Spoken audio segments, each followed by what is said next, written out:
Le 25 octobre dernier, vous allez le voir, c'est tout récent, s'est déroulée la 2e édition de la journée de la pomme.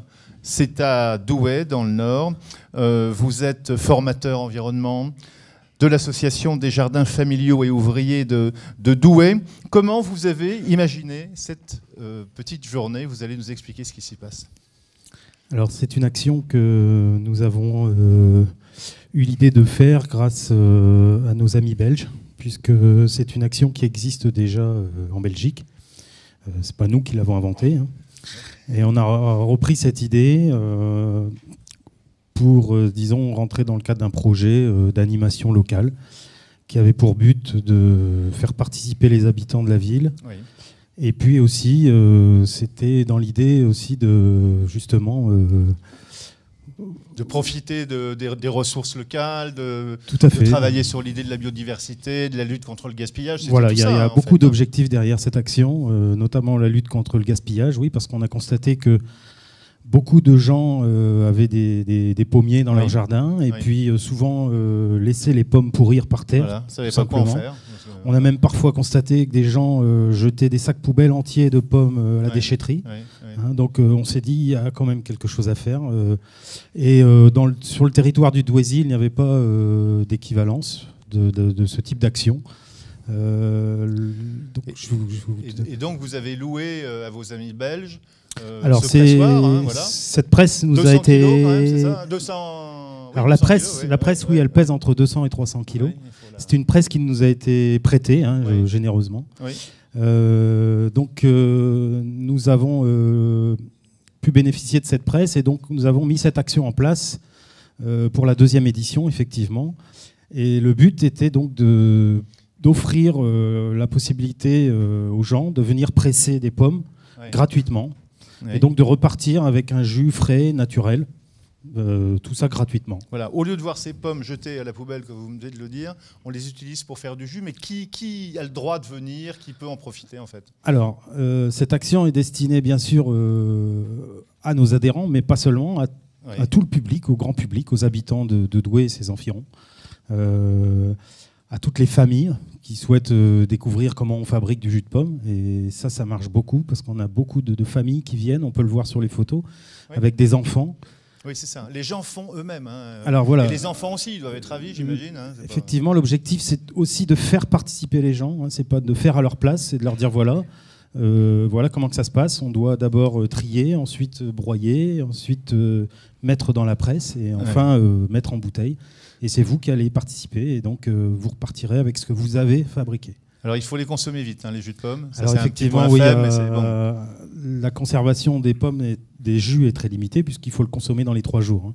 Oui. Après, il y a une fermentation qui vient et donc. Ou alors on peut les pasteuriser, mais c'est compliqué, c'est ça? Voilà. Alors il y a plusieurs solutions effectivement de pasteurisation avec différentes techniques, mais qu'il faut quand même maîtriser. Ou sinon, il y a une solution qui est très facile, c'est la congélation. Ah bon? On peut congeler tout simplement son jus de pomme en bouteille. Et puis, on décongèle au fur et à mesure de la consommation. Et là, ça permet justement de garder un produit frais avec la vraie saveur du jus de pomme. Il y a un autre intérêt dans tout ça, c'est de conserver de nombreuses espèces de pommiers. Hein. Oui, alors comme vous le dites, effectivement, pour la 2e année, cette année, on avait essayé d'étoffer l'action, puisqu'on a fait venir une association qui s'appelle les Croqueurs de Pommes. C'est une association franco-belge qui est connue nationalement, je pense. Oui, on la connaît. Et cette association nous a amené son savoir-faire et a fait également une découverte des variétés régionales. Donc à sensibiliser les gens justement à conserver ces anciennes espèces, variétés plutôt de pommes, et justement à ne pas consommer toujours les mêmes variétés qu'on trouve dans les hypermarchés par exemple. Alors comme avec d'autres exemples, si on a envie de le faire ailleurs, vous diriez que c'est vraiment possible, il faut s'organiser un peu, mais c'est pas très compliqué, quoi. Non, c'est relativement simple, ça demande un petit peu d'organisation. Alors si on veut réussir l'événement, il faut effectivement... après, communiquer suffisamment, hein, faire appel à son réseau de partenaires et puis essayer de mettre le paquet sur la communication. Je crois d'ailleurs que c'est comme ça que vous nous avez découvert, tout simplement par un article dans les journaux de La Voix du Nord, je crois. Oui, c'est ça. Donc on a essayé de se faire connaître au maximum et puis c'est ce qui a contribué aussi au succès de cette action. combien de litres de jus de pomme cette année? Alors entre 100 et 150 litres environ de jus, puisque cette année on avait la chance d'avoir, encore une fois par l'association des croqueurs de pommes, un broyeur électrique. Ah. Alors on n'a pas broyé électriquement sur toute la journée, on a fait moitié-moitié.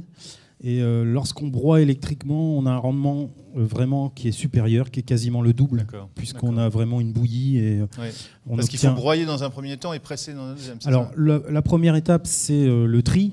Oui, bien sûr. On veille à mettre quand même des produits qui n'ont pas de verre, par exemple. Ensuite, on broie, alors soit manuellement avec un moulin, soit avec un broyeur électrique. Ensuite, on vient placer dans un panier donc, de la presse plusieurs filets, successivement les uns au-dessus des autres.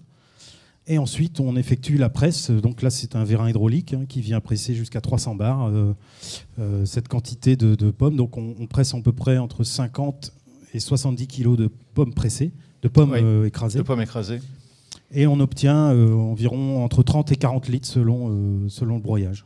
Et sur la journée, donc, on a fait environ entre 100 et 150 litres de jus de pomme. Donc 400 kilos, plus de 400 kilos de pommes pressées. Des pommes qui ont été sauvées comme ça, voilà, et dont tout le monde a profité. Voilà. Merci beaucoup Hervé Notaire, on vous applaudit. Je vous en prie, merci de m'avoir invité. Voilà.